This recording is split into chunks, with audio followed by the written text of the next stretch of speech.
Ladies and gentlemen, welcome to the event of the evening.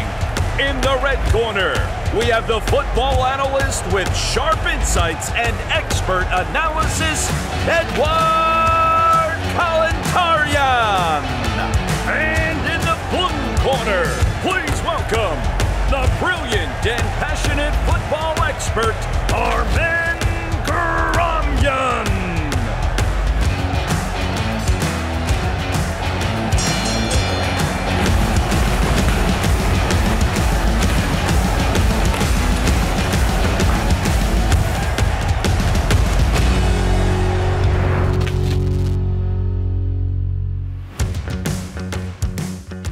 Ֆուտբոլի աշխարհի առաջնության ընտրական փուլ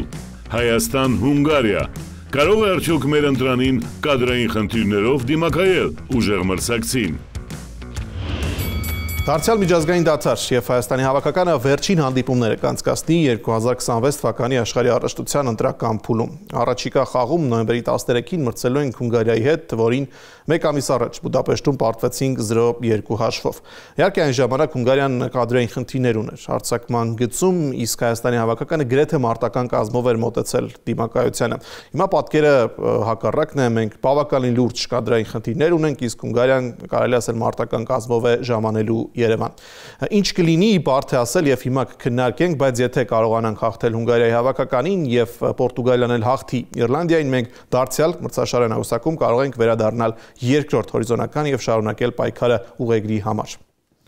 Ողջույն Էդուարդ։ Ողջույն Արմեն։ Իրականում իսկապես շատ բարդ է, այստեղ նույնիսկ երևի վիճելու շատ բան չկա, շատ ծանր վիճակում է Հայաստանի հավաքականը, հաշվի առնելով թե իրավիճակը մրցաշարային հաղթանակում, թե կադրային խնդիրները, որովհետև բավականին լուրջ կորուստներ ունի Երեշե Մելիքյանը այս խաղից առաջ եւ ասել, որ մենք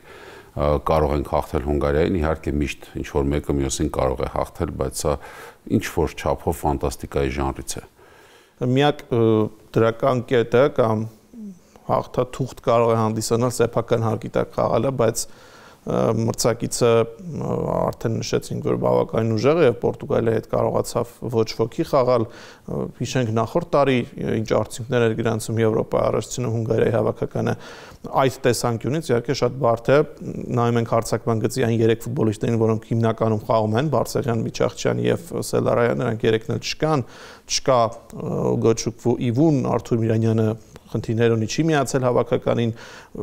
շատ են խնդիրներ։ Երևի թե միայն պաշտպանությունում է ամեն ինչ կայուն այս պահին եւ դարպասային գծում։ Մի քանի օրինակ կարելի է հիշել Հայաստանի հավաքականի պատմությունից, երբ մենք եղել ենք շատ վատ վիճակում կադրային տեսանկյունից, բայց խաղացել ենք ավելի լավ ֆուտբոլ, քան սպասվում էր, նույնիսկ ավելի լավ, քան Լեհաստանի հետ դրսում օրինակ։ Սերբերի հետ Երևանում եղավ այդպիսի հանդիպում նաև ու շատ ուժեղ Սերբիայի հետ, այսինքն ինչ որ առումով այդ կորուստները համախմբում են թիմին եւ մյուս ֆուտբոլիստները, որոնք ստացել են հնարավորություն իրենց շատ լավ են դրսում։ Սա կարող է աշխատել տեսական։ Կան ֆուտբոլիստներ, որոնք անընդհատ պայքարում են մեկդարկային կազմ գալու համար եւ հիմա նրանց համար շատ լավ հնարավորություն է։ Օրինակ վերջերս քննարկում ենք Արարատ Արմենիայի հարձակման գծում խաղում են Շաղոյան, Սերոփյան ու Էլոյան, այս երակն է միշտ խաղում։ Իհարկե հիմա գրեթե բացառված է, որ այդ 3 խաղացողներին միաժամանակ դաշտ դուրս կբերի, որովհետև այնտեղ Ռանոս կա ամեն դեպքում, բայց ֆուտբոլիստներ են, որոնք երբ դաշտ են դուրս գալիս, ուզում են ապացուցել, որ նրանք կարող են մրցակցել այդ նույն ֆուտբոլիստների հետ, որոնց անունները տեսականորեն պատկերացնենք, որ Եզերում էլ Խան Էդգար Գրիգորյանն ու Կամո Հովհաննիսյանը, կենտրոնում էլ Կարեն Մուրադյանը, Արարատ Արմենիայի բոլոր ֆուտբոլիստները կլինեն հավաքականի մեկնարկային կազմում, բայց իհարկե դա վատ օրից է ու կար այն միտքը, որ բայց այն խաղացողներն են հիմնականում, եթե փչացնում են, նրանք են փչացնում հավաքականի մթնոլորտը, հիմա նրանց շանս է տված, իհարկե այս հավաքականի մասին չէ խոսքը, դա Մելիքյանն էր ասել, երբ Փյունիկում էր աշխատում, հիմա նրանց շանս է տրված, թե ոնց կօգտագործեն, դա արդեն ժամանակը ցույց է։ Նաև պետք է հասկանալ ում է կոնկրետ այդ շանսը տրվելու, որովհետև ոչ բոլորը միևնույն է կստանան բավականաչափ խաղաժամանակ ամենայն դեպս եւ պետք է հասկանալ ստեղծված իրավիճակում Մելիքյանը ում վրա է հույս դնելու։ Դե Կարեն Մուրադյան եւ Սպերցյան երևի թե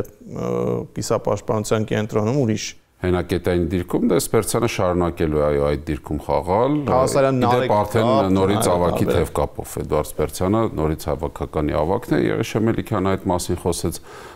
Տիգրան Բարսեղյանն էլ ամենայն հավանականությամբ այլևս չի խաղա Հայաստանի հավաքականում եւ չգիտեմ, եթե ինչ-որ հրաժեշտի բան կազմակերպվի, դա արդեն առանձին պատմություն է։ Մենք կադրային խնդիրներից բացի նման բաների պատճառով ունենում ենք նաև հոգեբանական բարդ իրավիճակ։ Բարսեղյանի իրավիճակը 3 խաղով որակազրկված է եւ հավանաբար չի գա Լուկաս Սելարյանը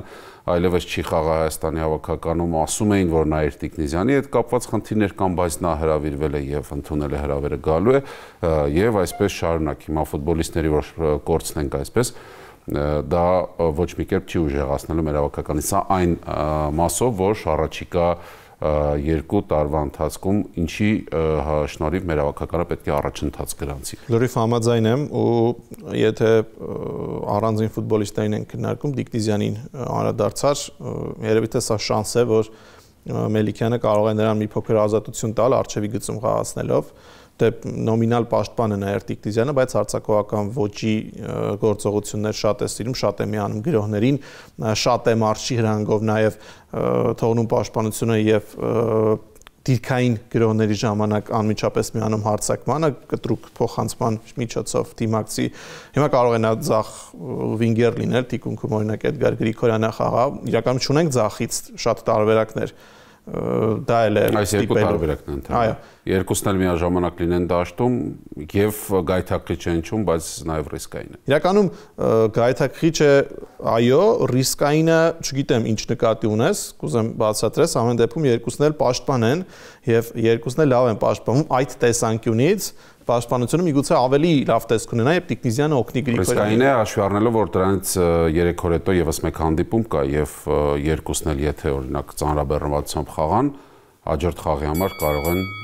պատշաճ վիճակում չլինել։ Դա այո, Սևիկյանը աճ եզրում դժվար թե լինի մեկնարկային կազմում, որովհետեւ քիչ է խաղում կամ գրեթե չի խաղում, Արթուր Սերոբյան կա այնտեղ լավ մարզավիճակում գտնվող, պաշտպանությունում հետաքրքիր ընտրություն ունի, 4 կենտրոնական պաշտպան ունի եւ 4-ն էլ տեսականորեն կարող են լինել մեկնարկային։ Կազմի հետ կապված հասկանալի է ինչ մարտավարությամբ կմոտենա այս խաղին Եղեշե Մելիքյանը, որովհետեւ իրավիճակը պահանջում է հաղթել։ Արդյոք այս ամենը հաշվի առնելով կխաղա ռիսկային ֆուտբոլ։ Կարծում եմ այո, լարվածություն չկա այն տեսանկյունից, որ բոլորն էլ գիտակցում են պահի իրավիճակը, լավ, գոնե 95%-ը գիտակցում է, որ ուժեղ հավաքական է, մեզ պետք է հաղթել եւ ռիսկային ֆուտբոլը կարող է բացասական արդյունքի բերել ամեն դեպքում։ Բայց կորցնելու ոչինչ այս պարագայում չկա, եթե չխաղանք այս իրավիճակում հաղթանակի համար եւ չփորձենք բարձրանալ երկրորդ տեղ, ապա ինչու ենք մենք մասնակցում հաշվարկներ անում նաև թեև այո միշտ ասել եմ գերնպատակ չպետք է լինի այդ եզրափակիչ փոլ դուրս գալը այսպիսի կազմով այս իրավիճակում, բայց քանի դեռ իրավիճակը պահանջում է փորձել մենք պարտավոր ենք։ Հունգարիան ֆավորիտ է, բայց տեսականորեն հաղթել եւ Հունգարիան լուրջ ֆավորիտ է եւ կարծում եմ հիմա շատ ավելի լուրջ է դիմակայություն, այսինքն մրցակցություն լինելու հունգարացիների կողմից, քան Բուդապեշտում, նրանք որովհետեւ պայքարում են ամեն դեպքում շատ ավելի լուրջ նպատակներով։ Լսենք մեր փորձագետին։ Վերջին օրերին մեր հավաքականի կադրային խնդիրները ավելի շատացան Ուգուչուկ ու Իվոյի վնասվածքի հետ կապված, բայց ամեն դեպքում կարծում եմ, որ մեր հավաքականը առաջիկա խաղում ունի ապացուցելու բան եւ մեծամասամբ դրա հաշվին մեր տղաները պետք է կարողանան մոտիվացվել եւ փորձել հաղթանակ տոնել։ Այնպես չէ, որ հնարավոր չէ խաղալ մրցակցի դեմ, մենք դա տեսանք նաև առաջին խաղում եւ կարծում եմ տղաները սեփական հարգի տակ պետք է ամեն ինչ անեն, որպեսզի կարողանան 3 միավոր վաստակել։ Վնասվածք ստացած ֆուտբոլիստներն ավելացան նաև այն ֆուտբոլիստները, որոնք այլ պատճառներով չեն միանա հավաքական եւ հայտնի չէ արդյոք նրանց կրկին կտեսնենք հավաքականում թե ոչ։ Այստեղ արդեն շատ կարեւոր է մարշի դերը, որպեսզի նա կարողանա այնպիսի ֆուտբոլիստներ գտնել, այնպիսի ֆուտբոլիստներ օգտագործել իր խաղային սխեմայում, որոնք կարողանան հետագայում մեր հավաքականին օգտակար լինել եւ կարծում եմ այս խաղի, այս երկու խաղերի հիմնական նպատակը պետք է լինի այդ ֆուտբոլիստներին բացահայտելը եւ խաղային խնդիրները լուծելը հետագա մրցաշարերի մասնակցության համար։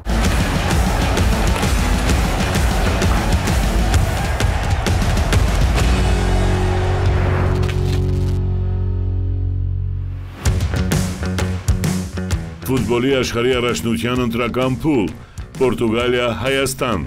Մրցաշարային անհրաժեշտության դեպքում իրատեսական է արդյոք պայքարել հաղթանակի համար տեսականորեն չմոտիվացված պորտուգալացիների հետ խաղում։ Հունգարիայի հետ խաղից 3 օր հետո նոյեմբերի 16-ին Հայաստանի հավաքականը կանցկացնի աշխարհի առաջին ընտրական մրցաշարի վերջին հանդիպումը եւ մրցելու են խմբի գլխավոր ֆավորիտի հետ Պորտուգալիայի հետ, այն էլ նրա դաշտում եւ հասկանալի է, որ այստեղ որսալու շատ բան ըստ էության չկա։ Այո, մրցաշարի սկզբից շատերը հաշվարկներ էին անում, որ միգուցե այդ պահին Պորտուգալիան արդեն ապահովված լինի եզրափակիչ փուլի ուղեգիրը եւ չխաղա ամբողջ ուժով, չխաղա մարտական կազմով, բայց ինչ կազմով էլ խաղա Պորտուգալիայի հավաքականը, այդ կազմը իհարկե ավելի ուժեղ է Հայաստանի հավաքականից եւ պորտուգալացիները վերջին մի քանի ընտրական մրցաշարում ապացուցել են, որ պայքարում են մինչև վերջ։ Մեկ անգամ չէ, որ նրանք առավելագույն միավոր են հավաքել ընտրական մրցաշարում եւ դա խոսում է այն մասին, որ անգամ վերջին տուրում ամեն ինչ ապահովելուց հետո Պորտուգալիայի հավաքականը լուրջ է մոտենում գործին։ Սա չի խոսում Հայաստանի հավաքականի օգտին եւ կարծում եմ, որ մրցակցի հարկի տակ այս հզոր մրցակցին դիմակայել Հայաստանի հավաքականը չի կարողանում։ Ժամանակի հետ կապված լավ հիշողություններ կան, երբ մենք կարողանում ենք Պորտուգալիայի հարկի տակ ոչ ոքի համար պայքարել կամ փորձել հաղթել, պարտվում ենք նվազագույն հաշվի տարբերությամբ, բայց այդ ժամանակներն անցել են իմ սուբյեկտիվ կարծիքով այս Պորտուգալիան այս պայծրությամբ աշխարհի լավագույն 3 հավաքականներից մեկն է, գոնե խաղով, եւ այն, որ Ռոնալդոն խաղում է եւ անընդհատ ցանկանում է գոլ խփել, ավելացնել գոլերի թիվը, դա էլ է փաստ, որ Պորտուգալիան դժվար թե կես ուժով խաղա, նույնիսկ եթե ամբողջ ուժով չխաղա, կես ոտքով չխաղա կամ մեկ ոտքով չխաղա, էլի ֆավորիտ է եւ երկրորդ կազմը նույնպես վստահ եմ։ Պորտուգալիան ուժեղ է ոչ միայն խաղով, Պորտուգալիան ուժեղ է կազմով, Պորտուգալիան ուժեղ է նույն Ռոնալդոյի մոտիվացիայով, այո, այսպիսի մրցակիցների հետ խաղերը նա ուղղակի բաց չի թողնում, առավել եւս որ հենց Հայաստանի հավաքականին նա միշտ գոլ է խփում, երբ խաղացել է, գոլ խփել է եւ պետք է որ առիթը նորից բաց չթողնի եւ սա նորից ասեմ մեր օգտին չի խոսում։ Իհարկե հիմա շատ դժվար է ասել ինչպես ենք մենք մոտենալու Պորտուգալիայի հետ խաղին, որովհետեւ չգիտենք ինչպես կավարտվի Հունգարիայի հետ հանդիպումը։ Արդյոք Հայաստանի հավաքականը կորցրած կլինի բոլոր հնարավորությունները, թե կունենա մրցաշարային մոտիվացիա, սրանք տարբեր մոտեցումներ են, բայց ինչ էլ լինի Պորտուգալիայի դաշտում խաղալ նախաձեռնող ֆուտբոլ չենք կարող, պետք է ըստ մրցակցի գործենք։ Ինչ Պորտուգալիան կանի, դրան պետք է հարմարվել եւ Եղիշե Մելիքյանը որքանով արագ կարողանա այդ գործընթացը կազմակերպել, այդքան ավելի լավ, թեև նորից եմ ասում, իսկապես դժվար է պատկերացնել ինչպես այս Պորտուգալիային, այն էլ նրա դաշտում, թեև մենք Երևանում տեսանք ինչ եղավ, մենք 5 գնդակ բաց թողեցինք, շատ ավելի վախենում եմ սարսափելի լինի այդտեղ։ Չգիտեմ, ամբողջ կազմով պետք է պաշտպանվել, երևի թե միակ տարբերակն է այս Պորտուգալիայից միավոր գործելու լինեն հիմնականում պաշտպանողական ոճի ֆուտբոլիստներ, բայց դա էլ իհարկե հեքիաթի ժանրից է, այդպես չեմ կարծում ինչ որ մարզիչ որոշի եւ իրագործի դա։ Իրականում գիտես չի բացառում, որ եթե Հունգարիայի պարագայում մենք հակառակն ենք ասում 0-2 պարտվեցինք այնտեղ եւ հնարավոր է այստեղ Հունգարիան ավելի շատ գոլ խփի, Պորտուգալիայի պարագայում հակառակը կարող է լինել 5 գոլ այստեղ խփեցին, տան ավելի համեստ ինչ որ բանով բավարարվեն, բայց դա նորից գալիս է նրանց տրամադրվածությունից եւ որքանով Հայաստանի հավաքականը կկարողանա որակով պաշտպանվել։ Քանակ, այո, համաձայն եմ, քանակ պետք է ապահովել պաշտպանվելու համար եւ այդ քանակին նաեւ որակ կոմարել, որպեսզի մենք շատ գոլ բաց չթողնենք։ Ցավոք սրտի այն ներուժը արժևում մենք չունենք, որ հակագրողներով պորտուգալացիներին կարողանանք խոցել, միգուցե ստանդարտներ վաստակենք եւ փորձենք այդտեղից ինչ-որ բան անել։ Դե հաշվի առնելով թե ինչ բարձրահասակ պաշտպաններ եւ ընդհանրապես միջին հասակը շատ բարձր է պորտուգալացիների, ստանդարտներն էլ չեմ կարծում որ զենք լինեն, բայց իհարկե ստանդարտից ցանկացած թիմ ասում են կարողանում է գոլ խփել եւ կարող է խփել։ Իհարկե չպետք է մոռանանք թե մենք Հունգարիայի հետ այսպես թե այնպես դժվարությամբ են խաղալու եւ հոգնածություն է նաեւ լինելու ու հուսանք, այո, հետո հուսանք վնասվածքներ չեն լինի, որովհետեւ մեր գրեթե ամեն խաղից հետո 1 կամ 2 ֆուտբոլիստի մենք միշտ կորցնում ենք կամ հավաքի ընթացքում ինչ որ մեկը վնասվածք է ստանում։ Նաեւ մրցաշարի վերջնամասն է որակազրկումներ դեղին քարտերի պատճառով։ Այդ ամենը պետք է հաշվի առնել եւ շատ իրատես գտնել, իհարկե բոլորս էլ ցանկանում ենք որ գոնե ոչ ոքի խաղանք Պորտուգալիայի հետ ու շատ ավելի լավ կլինի, եթե մեզ դա պայքարը շարունակելու հնարավորություն տա, բայց ինչ անել այս հզոր Պորտուգալիայի հետ եւ այսքան կորուստներով, չգիտեմ։ Պատմության մեջ երկու անգամ է եղել, որ մենք Պորտուգալիային չպարտվենք, երկուսն էլ Երևանում 0-0-96-ին եւ 2007-ին 1-1։ Տարբեր հանդիպումներ էին, եթե 2007-ին մենք նույնիսկ գոլ կարողացանք խփել եւ հաղթում էինք Պորտուգալիայի հավաքականին։ Ես չի ասի, որ այնտեղ մենք խուլ պաշտպանության ենք անցել, բավականին համարձակ ֆուտբոլ ենք 96-ին իհարկե թելադրում էր ամեն ինչ Պորտուգալիան 11 մետրանոց չիրացրեց, բայց դա էր երևի հենց այն մոդելը, որը հիմա կարելի է պատկերացնել։ Նաև հետագայում Բեռնար Շալանդի օրոք մենք 0-1 պարտվեցինք Պորտուգալիային մրցակցի դաշտում, այստեղ 2-3 պարտվեցինք։ Ռոնալդուն գոլ խփեց, այդ տարբերակները երևի պետք է կիրառել, պաշտպանվել, փորձել խանգարել պորտուգալացին գոլ խփել եւ միգուցե ինչ-որ բան առջևում ժպտա այդ դեպքում։ Այո, ամեն ինչ հնարավոր է։ Մենք քննարկում ենք ամենաանհավանական իրականում տարբերակների հիմա, բայց դրանք էլ են տարբերակ իհարկե եւ դրանցից էլ երբեմն կարելի է կարճել այդ բոլոր խաղերում, որոնց մասին խոսեցիր, մենք շանս ունեցել ենք նույնիսկ հաղթելու, բայց Երևանյան խաղը ցույց տվեց, որ գոնե այս պայմանությամբ չենք կարող, այո, շատ հեռու ենք Պորտուգալիայից եւ ընդհանրապես այդ մակարդակի հավաքականներից top 20 երևի կարելի է նշել աշխարհի հավաքականներից մենք շատ հեռու ենք այս պահին եւ շատ իրատես գտնվելով երևի թե համեստ հաշվով պարտությունը մեզ պետք է որ բացի այդ մեզ համար նորմալ արդյունք քանի որ դա կլինի վերջին հանդիպում ընտրական մրցաշարի վատ չէ լինի եթե Հայաստանի հավաքականը հասկանալի է դուրս գալ եզրափակիչ փուլ թողնում ենք մի կողմ բայց չգրավեր վերջին տեղը խմբում գոնե երրորդ տեղով ավարտել սա կլիներ ինչ որ քայլ առաջ եւ մենք Իռլանդիայի հավաքականից դա արդեն վատնված։ Վերջին տարիներին մենք անընդհատ փորձում ենք Իռլանդիայից առաջ անցնել ազգային լիգայի B դիվիզիոնում էլ էր այդպես տեսնենք ինչպես կստացվի։ Ինչ է մեր փորձագետը կարծում Պորտուգալիայի այդ խաղի մասին լսենք։ Պորտուգալիայի հավաքականի կազմում խաղում մի ֆուտբոլիստ, որը երբեք մոտիվացիայի պակաս չունի, Կրիշտիանո Ռոնալդուն եւ նա հերթական անգամ փորձելու է գոլեր խփել եւ նրան կանգնեցնելը թերևս ամենագլխավոր խնդիրն է լինելու, քանի որ առաջին խաղում մենք տեսանք, որ մեր ֆուտբոլիստները չափից շատ հարգանքով էին վերաբերվում Ռոնալդուին, սա պետք է նաև փորձություն լինի նրանց համար, արդյոք թե որքան լավ են նրանք սերտել դասերը եւ որքան են այդ դասերը քաղել առաջին խաղից հետո եւ կարողացել իրագործել պատասխան խաղում։ Թեև միգուցե մրցաշարային տեսանկյունից Պորտուգալիան հնարավոր է, որ մոտիվացիա չունենա, բայց նրանք խաղալու են տանը եւ հերթական անգամ ցանկանալու են հաղթանակ տոնել։ Այս պայն աշխարհում շատ քիչ հավաքականներ կան, որոնք կարող են հաղթել Պորտուգալիայի հավաքականին, իսկ մրցակցություն առաջարկելը կարծում եմ իրատեսական է։ Այստեղ նաև շատ բան է կախված լինելու մեր առաջին խաղի արդյունքից, թե որքանով դա մրցաշարային տեսանկյունից կազդի մեր խաղի վրա եւ ինչ խնդիրներ կառաջադրի մարզիչը։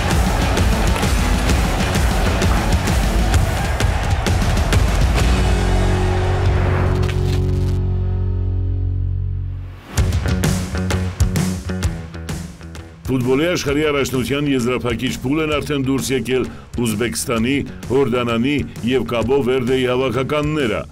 Արդյոք նրանց մասնակցությունը չի նվազեցնի մրցաշարի որակը։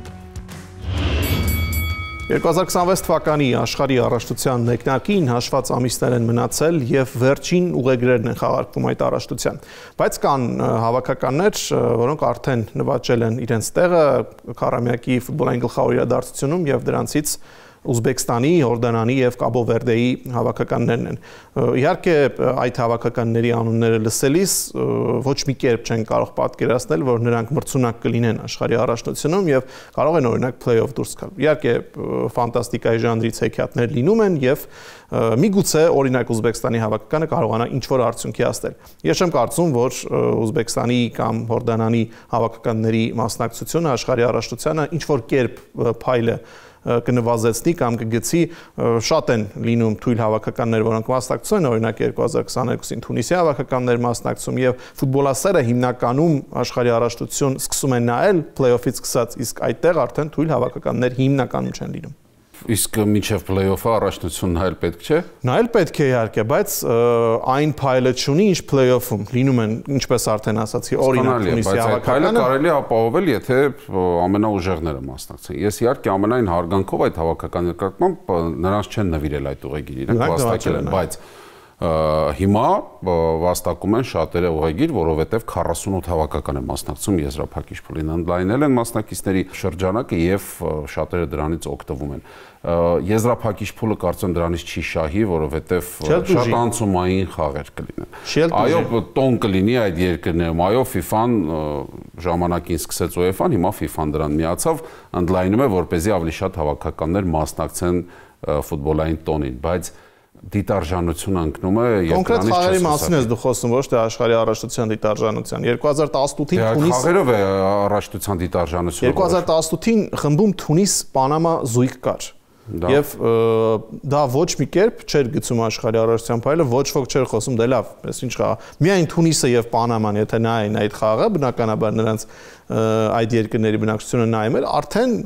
հետաքրքրություն էր առաջացնում, ինչ որ շրջանակի տարիների մասնակցել են աշխարհի առաջնության Կուբայի հավաքականը, Սալվադորի հավաքականը։ Դա գցել է աշխարհի առաջնության փայլը։ Հյուսիսային Կորեան է մասնակցել, ինչ որ սպეციფიկ բան դրանում միգուցե միշտ լինում է, բայց եթե մեկ-երկու հավաքական ինչ-որ կերպ կարողանում է անցնել եւ մասնակցել, դա դեռ տեղավորվում է լավ, հետո մասնակիցների քանակը քիչ է, խաղերի քանակը քիչ է, ավելի կարծում դինամիկ է առաջ անցնում։ Հիմա 48 հավաքական եւ օրինակ Հորդանանի հավաքականը ինչ է անելու այնտեղ, ես չեմ հասկանում։ Դե նույնը կարող ենք ասել 22-ին Կատարի հավաքականի մասին, ինչ է անելու։ անելու։ Դեպ մտել է, այս անգամ արդեն ոչ թե որպես կազմակերպիչ նվաճել է ուղեգիրը եւ Կատար անգամ տանը չկարողացավ ինչ-որ բան ցուցադրել, որ մնաց հիմա Միացյալ Նահանգներում, Մեքսիկայում եւ Կանադայում փորձի զարգացնել։ Հենց աշխարհի առաջնություն ասվածը այդ հոմանիշ է տոն բառի։ Մենք նշում ենք, որ 4 տարին մեկ է լինում եւ 4 տարի սպասես ու օրինակ մրցեն աշխարհի ուժեղագույն 24 հավաքականները, ինչ որ մի բան ոնց որ չհերիքի։ Այսինքն ինչ որ մի անակնկալի սպասում ես, եթե համեմատենք օրինակ Եվրոպայի առաջնությանը 2016-ին Իսլանդիան նվաճեց Եվրոպայի առաջնության եզրափակիչ փուլի ուղեգիր եւ ինչ սենսացիաներ էր գործում Իսլանդիայի հավաքականը։ Հետո Վրաստանը մտավ եւ նույնպես զարմացրեց, բայց առաջին այսպիսի օրինակը բացասական էր 2004-ին Լատվիայի հավաքականը եզրափակիչ փուլ դուրս եկավ, բայց բնականաբար ձախողեց այդ խմբային փուլը։ Լինում են եւ միայն այդ երկրներում ֆուտբոլը զարգացնելու տեսանկյունից դա կարծում եմ բավականին դրական քայլ է, այստեղ ոչ ոք, ինչպես դու ասացիր, չի նվիրել նրանց ուղեգիրերը եւ նրանք նվաճել են ու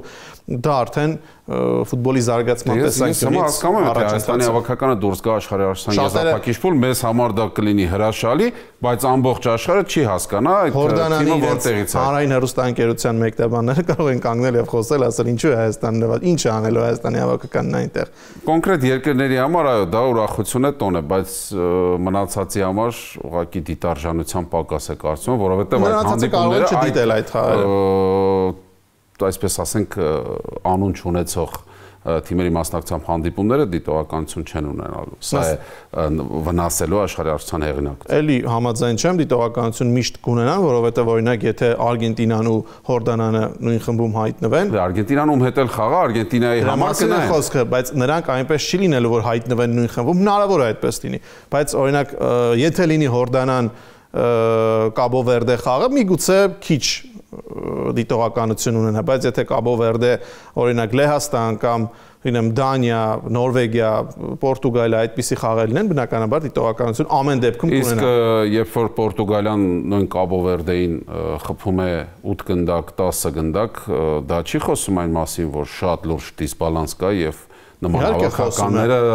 ուղղակի զբոսաշրջիկ են։ Իհարկե խոսում է, բայց Պորտուգալիան այդ աշխարհի առաջնությունում կարող է գրավել առաջին տեղը, իսկ Կաբո Վերդեն, եթե հաշվենք խփած եւ բաստողած գնդակները 48-րդ տեղը եւ տրամաբանական է, որ առաջին եւ 48-րդ երկրի միջև աշխարհի պետք է լինի նման տարբերություն։ 10 գնդակը չեմ կարծում իհարկե, ամեն դեպքում աշխարհի առաջնությունում այդպիսի հաշիվներ քիչ են գրանցում, դե Պորտուգալիան Հյուսիսային Կորեան 7-0 հաշվով հաղթեց։ Եթե այդ հավաքականներում գոնե մեկ թոփ ֆուտբոլիստ լինի, էլի ինչ որտեղ հասկանալի կլինի, նա իր հետ կբերի հեռուստադիտող եւ երկրպագուներ, տրիբունաներ։ 2006-ին, եթե չեմ սխալվում, Տոգոյի հավաքականը մասնակցեց մոնդիալին եւ Էմանուել Ադեբայորն էր խաղում, միայն Ադեբայորի համար այդ հավաքականի խաղերը։ Արսենալի երկրպագուները միացան։ Իսկ Արսենալի երկրպագուները աշխարհում համաձայնի շատ են եւ դա բերում է։ Ինչ որ տրամաբանություն կա, բայց միայն որ այդ երկիրը խաղում է, այդ երկրի բնակչությունը նայի, էլի մեծ նվաճում է։ Չափի երկիր է, ես չգիտեմ, ամեն դեպքում համ ուրախ եմ այդ թիմերի համար, որ նվաճել են այդ։ Ուզբեկստանը Ֆաբիո Կանավարո է տարել որպես գլխավոր մարզիչ, դա էլ է իտալացիների կտրուկ համաձայն չեմ, որովհետև այն մարզիչը, որը նվաճել էր ուղեգիրը, արժանի էր աշխատելուն, բայց բերեցին անունով անվանի մասնագետի, անվանի մարդու ֆուտբոլում, որ ուշադրությունը թիմի հանդեպ ավելի մեծ։ Դա հենց դա քայլերից մեկն է, Իտալիայի հավաքականի կամ օրինակ դույն Մադրիդի Ռեալի երկրպագուները կարող են հետաքրքրությամբ հետևել ինչ է անում կանավառոն այս հավաքականում եւ ինչ կարող է անել այս հավաքականը։ Ավելի շատ Խուսանովը մարդ կբերի Ուզբեկստանի հավաքականի խաղերի ժամանակ, քան Շոմուրոդովը օրինակ։ Շոմուրոդովը, այո, բայց նրան այդքան երևի չեն ճանաչում, որ Մանչեսթեր Սիթիի ֆուտբոլիստի վերջում մնում է Մանչեսթեր Սիթիի ֆուտբոլիստ։ Չգիտեմ, նորից ասեմ, ես որպես, այսպես ասեմ, գործի բնույթով միևնույն է նայելու եմ եւ հաճույք ստանալու եմ յուրաքանչյուր խաղից, բայց գլոբալ տեսանկյունից կարծում եմ առաջնության որակը դրանից նվազում է։ Ես հակառակ կարծիք ունեմ, լսենք ինչ է ասում մեր փորձագետը։ Աշխարհի առաջնությունում թիմերի քանակի ավելացումը կարծում եմ նաև տնտեսական նշանակություն ունի ընդունող երկրների համար եւ FIFA-ի համար նրանք փորձում են որքան հնարավոր է ավելի շատ գումար աշխատել, իսկ արդեն երկրպագուների համար, մեր որպես նեյտրալ երկրպագուների համար, հայերիս համար միգուցե այդքան էլ հետաքրքիր չլինի, բայց եթե վերցնենք այն երկրներին, որոնք միգուցե առաջին անգամ են մասնակցում կամ ոչ այդքան հաճախ են մասնակցում մունդիալներին, նրանց համար կարծում եմ դա շատ մեծ տոն է լինելու, անկախ նրանից, թե ինչպես հանդես կգան իրենց հավաքականները։ Եթե օրինակ վերցնենք նաև Հայաստանի վրա, եթե մեր հավաքականն անցներ աշխարհի առաջնություն, մենք միանշանակ ասելու ենք, որ այս հավաքականների ավելացնելու սիստեմը, որը փոխվել է, դա իհարկե լավ է։ Ինչ վերաբերում է խաղի որակին եւ այսպես ասած փայլին, կարծում եմ ամեն դեպքում խմբերը այնպես են բաշխված լինելու, որ յուրաքանչյուր խմբում 1-2 ուժեղ հավաքական լինելու է եւ նրանց հետ մրցակցությունը այդ թիմերի որակները ստուգելու հերթական ինչ որ ստուգատես կլինի, իսկ փայլի առումով կարծում եմ այնպիսի հավաքականներ կլինեն աշխարհի առաջնությանը, որ մենք այնքան էլ չենք զգա այդ կարգով ցածր թիմերի ներկայությունը առաջնությանը։